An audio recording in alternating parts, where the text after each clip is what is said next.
let's get started. All right, so you clicked on this video because you just want tips on how to travel Croatia or what you should do or look out for when you visit Croatia. Well, let's get started. You don't have to go to any video. Just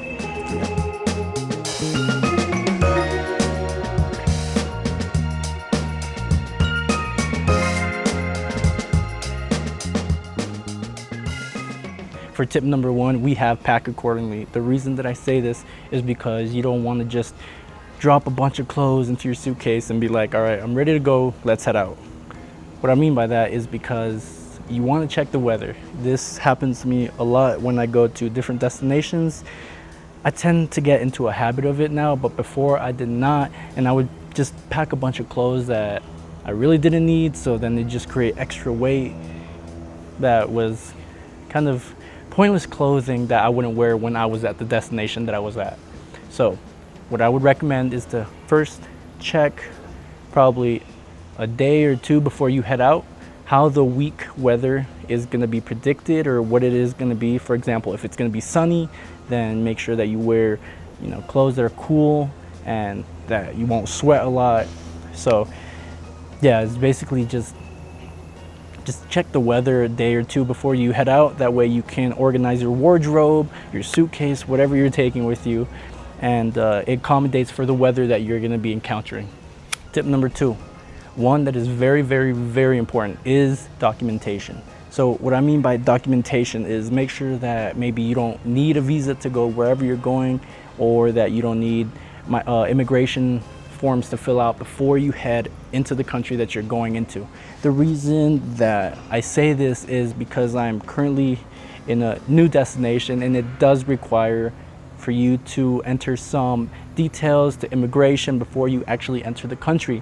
So I know that the USA or United Kingdom don't need visas or permits to enter Croatia. So just double check from wherever you're traveling from that you're good to go. That way, you don't waste time and you don't have to stay in the airport just to fill out documentation.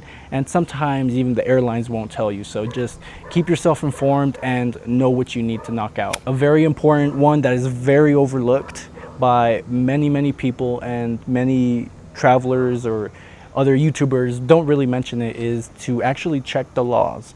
I'm not saying to read the whole laws of the country or just go law by law by law by law of what you need to know. Just Google it up, some very important laws for tourists to know before entering the country or while in the country. For example, if you're in Croatia and you decide, oh, it's hot today, I'm just gonna, wear swimming trunks and go shirtless, you can actually get a fine for that. If you wear beach wear and you go into the city or you go into the town and because you're just hot and you don't want to change, well, you can actually get a fine for that.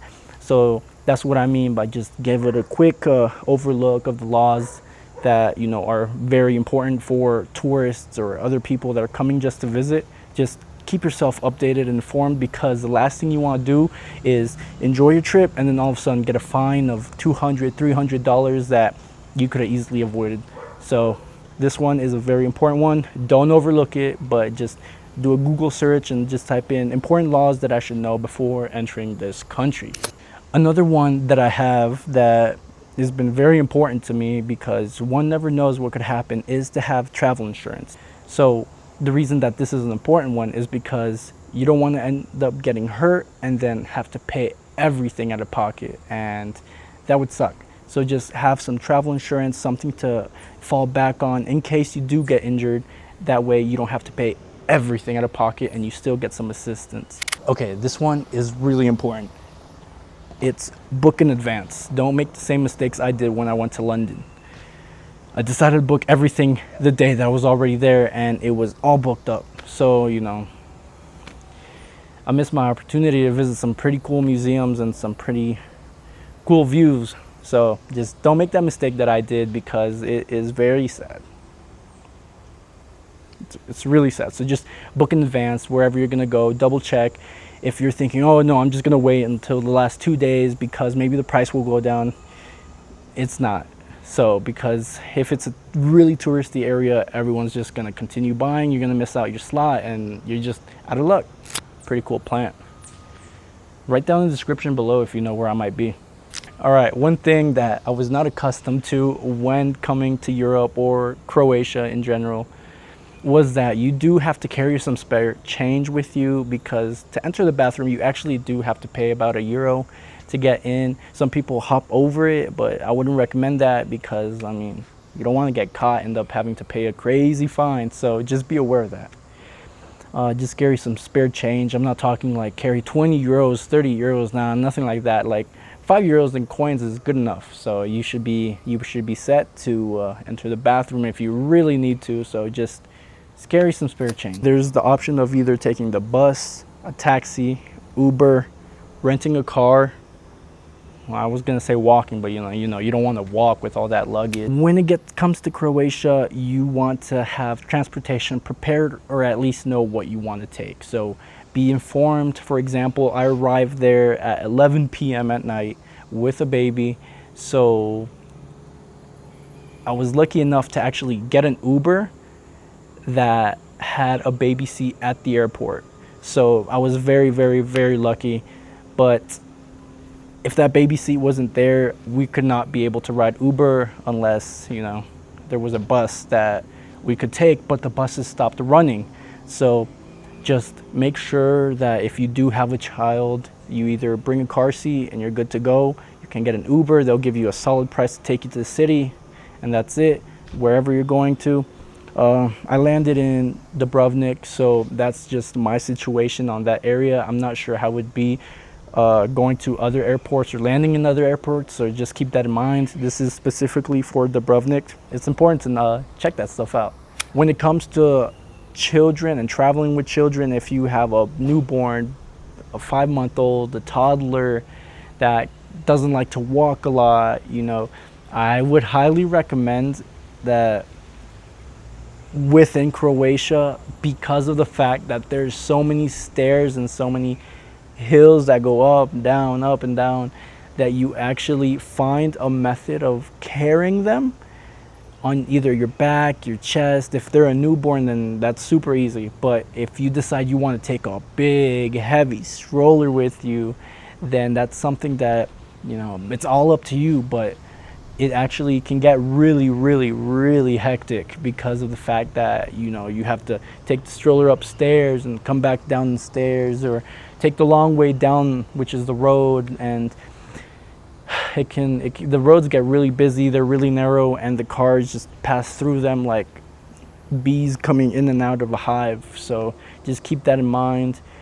With my baby, I ended up just carrying him on my front of my chest because it was so much easier. It was hot and all that stuff, but I'd rather sweat and carry my babies than have to take the stroller up and down. But there are ways to accommodate for that. So if you decide you just want to take a stroller, go ahead, fine by me. But it's just a tip for my own personal preference that I did not want to take a stroller, and I'm glad I didn't, because I'm not going up and down those stairs carrying a stroller.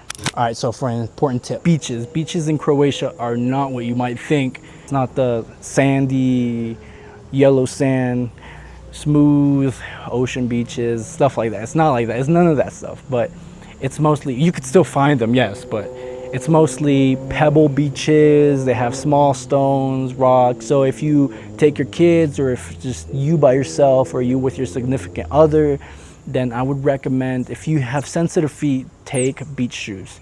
Those shoes that have like rubber underneath, but they can still get wet. I don't know if you know what I mean, or Crocs or sandals, whatever you decide.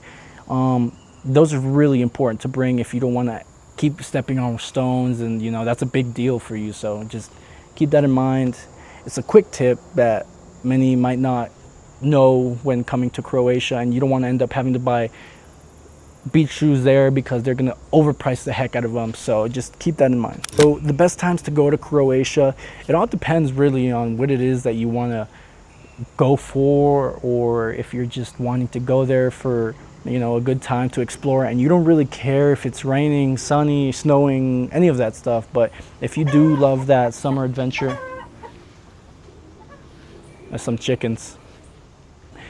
So if you don't mind going anytime, then just go whenever you think is best. But if you want to go during the summertime, I highly recommend you actually bring a water bottle and protect yourself from the sun, because it does get hot. I'm talking the moment you walk out, you start to sweat if you're not accustomed to this hot weather. And that is between the summer times of June, July, August. But if you want a cool, relaxed moment and it's breezy and everything's not as crowded as it's not as crowded as it would during the summer, then I would suggest December, January, February, March. During those times, the weather does tend to shift, you know, snow, rain, coldness, so just keep that in mind. When I was in Croatia, my host actually recommended that I go to the grocery store, the market, the food market, and I actually buy food there and cook on my own. And because, well, I was on the budget, you know, I didn't mind that, so I actually went, bought milk, eggs, bread, pasta sauce, and literally it was the price of a plate of food, and I could eat lunch, breakfast, and dinner if I wanted to. But you know, I wanted to try local dishes, so I just went out and I bought some food. And if I came home early or if I went out late, I would make myself breakfast, and it was really economical. So that tip from the local was super helpful, and it's something that I highly recommend you do if you get the chance and you are on a budget and you want to save a little more. So for the last tip that I have, it's payments. So forms of payments: credit, debit, cash. What should I use? What should I bring? Well, I always tell everybody that I encounter when they ask me or in my videos is to actually have a little cash. The country does accept card. Yes, it does accept card, and there's no, you know, big fees. Just double check for that though. There's no big fees and stuff like that when you use your credit, but always have cash in hand. The reason that I say this is because out of nowhere you could lose your credit, or your credit could stop working, or the machine could stop working, and there's like, sorry, we can't take credit because the machine's not working. So, well, what now?